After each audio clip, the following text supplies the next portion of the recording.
You're tuned in to the DMV Hoops Podcast. The DMV Hoops Podcast is hosted by Kurt Cross. This is Jonathan Scribner, head girls basketball coach at St. John's College High School, and this is the DMV Hoops Podcast. Welcome to the DMV Hoops Podcast, your one-stop shop for all things basketball across the Washington, D.C., Maryland, and Virginia areas. Welcome to the DMV Hoops Podcast. As always, I'm Kurt Cross. By my side, Chelsie, MC. We are live from Prince George's County Community College for the Maryland Private School State Tournament. Right now, we're looking at Clinton Grace and Bullis on the court in the first half of action. And I do have someone sitting with us now who's no stranger to the podcast. I'm no stranger to the program. Welcome, Coach Howard Blue. What's up, Kurt? How are you? Oh, I can't hear you. There's too much noise here. How you doing, Kurt? All right, Coach, I know what we just had on the floor is not where we wanted our season to stop. I said something before I started recording. I said, tough game, Coach. It was a good game, though. You said it was a good half. Yeah, it was a good half. We didn't show up ready to play in the first half, particularly the second quarter.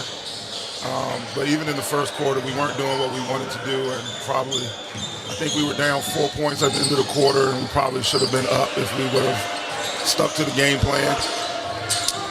But I think it was hard having a week off between games and then trying to get back locked in after the big game they had in the IAC tournament.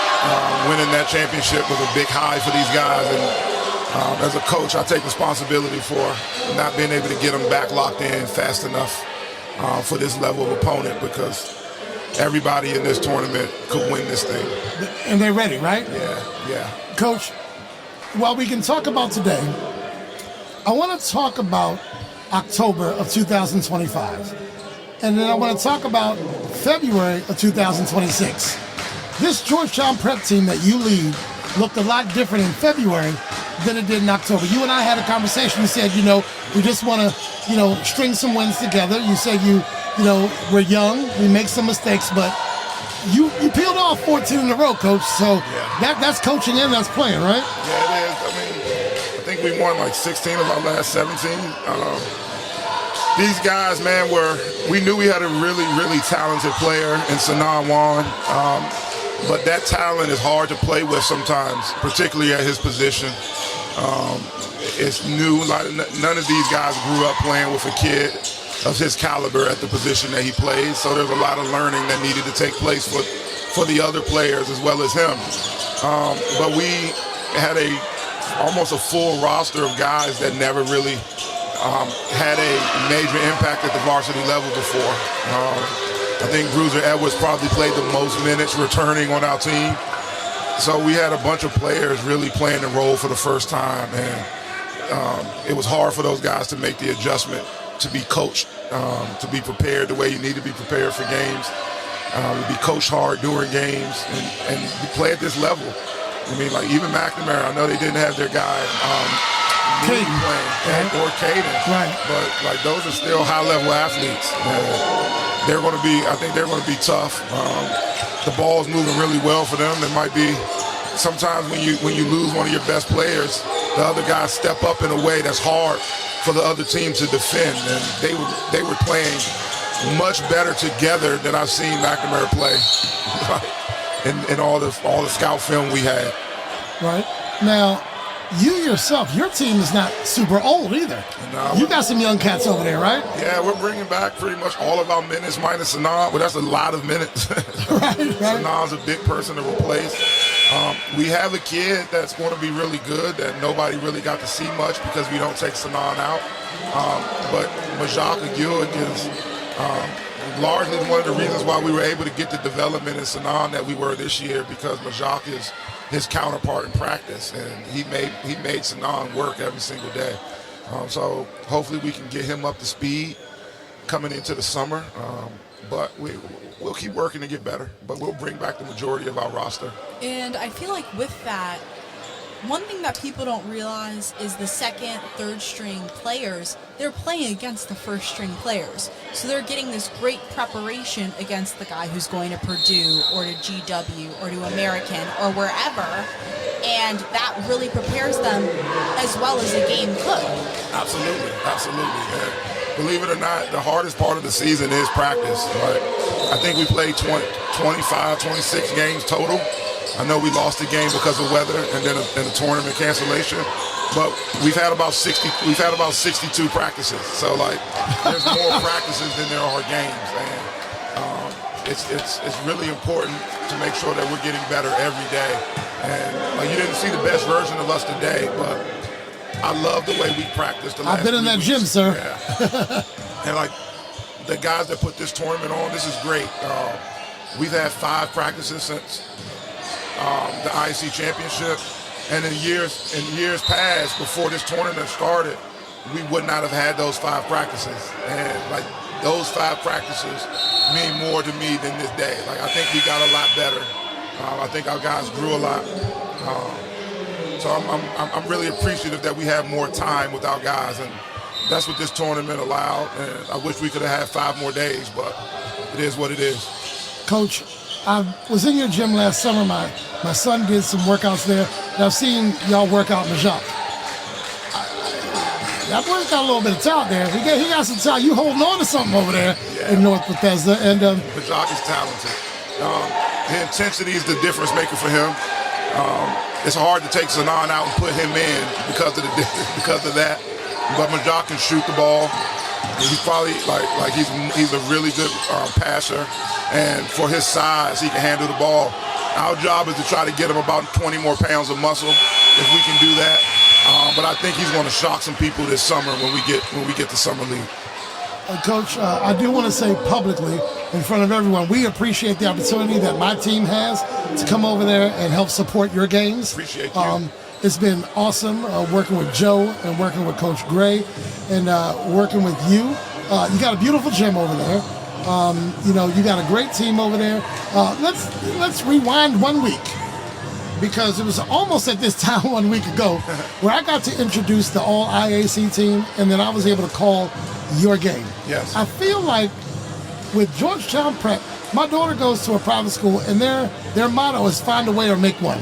And you guys found a way or made one in a lot of close games. Yeah. I mean, you did, I think you were down to Landon, but you took them to overtime in their place and won that game. Yeah. You had to play Landon again, and was that double overtime? Yeah, that was double overtime, right?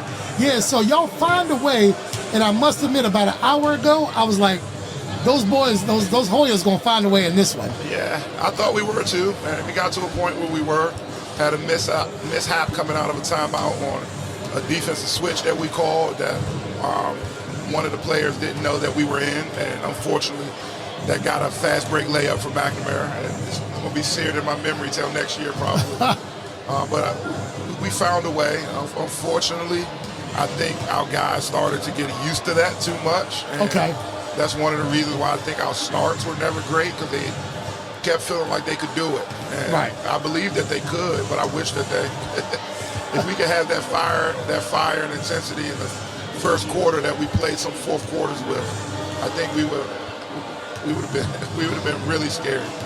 In my days of coaching, I always found that line right there is a mind eraser. Yeah. Whatever you tell them in that timeout, some of them youngins forget when they get on that court. I don't know what it is. Coach, so how do we feel about the offseason? I mean, I think one thing I would say, and I do not want to diagram your program, but I feel like y'all develop players well. Yeah. So I think that's one thing we can look forward to. I'm looking up and down your roster. I don't see a heck of a lot of 2026 here. Yeah. So you bring us some youngins back. You even got a 2029 on there, or a couple 2029s. What's next for Coach Blue? Are you going to at least relax for a couple weeks before you get back in there, or what are you going to do? I mean, it's tough because these guys got to jump right into AAU, unfortunately. I wish they could take some time and recover, because the high school season is long and it's grueling, and these guys are banged up. So what we're going to try to do, guys will have some exit. We'll have some exit meetings towards the end of this week. We'll talk about, make sure everybody's on the same page about what their AAU plans are, and then we'll just talk about what we want to see from them. All season for us, the first month pretty much is going to be get acclimated to your AAU teams. Right? They don't need more load on their body. but we want them in the weight room, especially because of how young we are, how frail some of our bodies are. We want to encourage them to spend 3 to 4 days a week in the weight room with our strength coach. And then once we get out of spring break, early April, we'll start getting back on the floor. But I say that my wife already knows, and she's probably rolling her eyes right now. But when we're going to still open the gym at 4 o'clock every day. So guys, the gym will be open. Coach Gray will be there. Coach Bynum will be there. Coach EJ will be in and out because he jumps in. He's in the AAU world too. So our gym doors won't close, but we won't do anything formally. Basketball never stops, does it? It can't. It can't. All right, Chelsie, what you got? You were considered number 3 in the state, your team. You guys won the IAC Championship. You guys went undefeated. We're not asking for predictions, but what do you do from here? How do you even get better than that? That's tough, man. Like, I would like to win the IAC Championship every year. I mean, I would love to win this tournament. But I think the reality, and Coach EJ Johnson said it to our guys on the way out, like, if we can help these guys become better young men and we get their character and their spirit right, the scoreboard will take care of itself. And one thing, like, I'm disappointed that we didn't finish the job this year, but I'm not disappointed in our guys. I'm really proud of them. They played their butts off and just made some bad decisions and didn't show up with the right amount of intensity and effort. But if the guys can learn something from this, if Sanaa can go to Purdue and know that he's better because of what he went through, I'm happy. If these returning guards that we have come back and they're better for what they did, I'm happy. And if we can just find ways to not take any steps back between now and Summer League, and then Summer League in November, and then this time next year, and just keep moving forward, I'll be really proud of these guys. Coach, you said if you can make them better young men. That sounds like something that Coach Steve Turner would be happy with you saying, because he likes to. Gonzaga down there is men for others, and I think he likes to start with good young men. Yeah. I mean, the reality is, man, like, these guys aren't going to play basketball forever, but it's an amazing game, and their futures are brighter than mine. So I want to pour everything into that I can, because what's in front of them is way more amazing than what's in front of me. And I'm happy to be able to be at a place like Georgetown Prep where the potential is so high for these guys and their futures are so bright. And as a basketball coach, like, the reality is, if you talk to some really good ones, if their character is right and they're good guys, they're going to be good teammates. And if their character is right and they're making good decisions, they're going to make good decisions on the court too.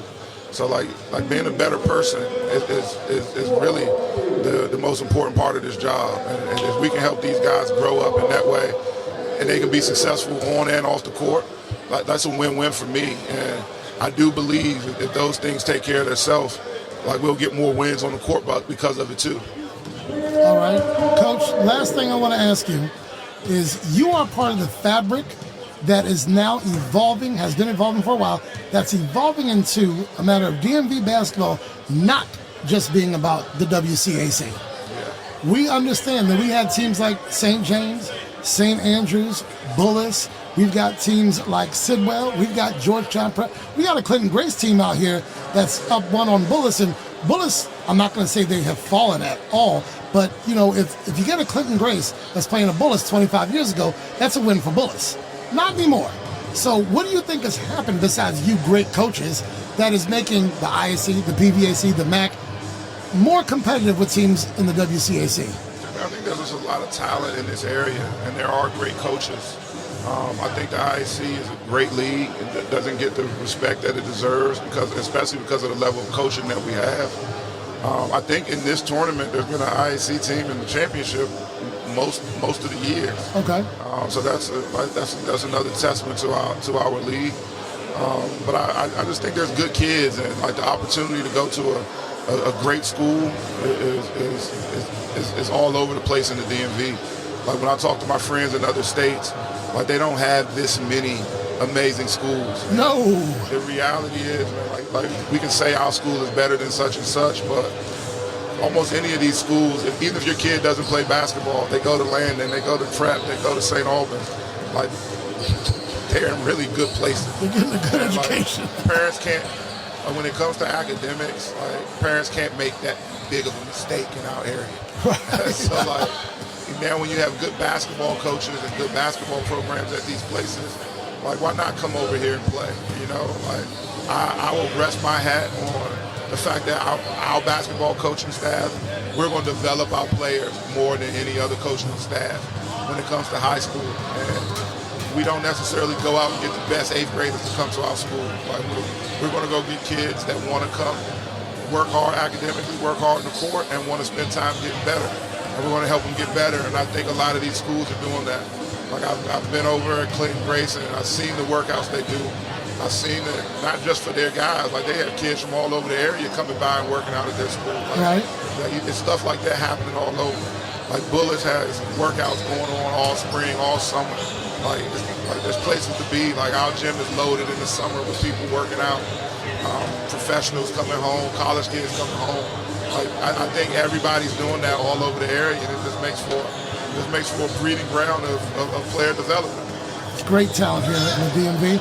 You are part of that fabric because you develop these young people, and they're good young men. Yes. I said to my wife the other day, say what you want about any of these programs, who's better, who's worse, who has a better coach.